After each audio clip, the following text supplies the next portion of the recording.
First up, we have the snake plant, or Sansevieria. This hardy plant is known for its air-purifying qualities and ability to tolerate low light conditions. Its tall, pointed leaves make it a striking addition to any room. Next is the Pothos, a trailing vine perfect for hanging baskets or cascading from shelves. This easy-to-grow plant can thrive in various light conditions and helps purify the air. The spider plant is another excellent choice for beginners.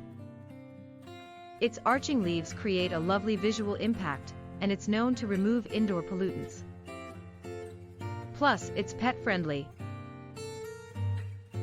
If you're looking for something a bit more exotic, consider the ZZ plant.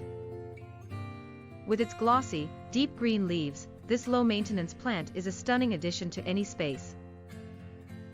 It's also highly resilient and can handle infrequent watering. Last but not least, the peace lily. This elegant plant boasts beautiful white flowers and dark green leaves. Not only does it brighten up your space, but it's also a powerful air purifier.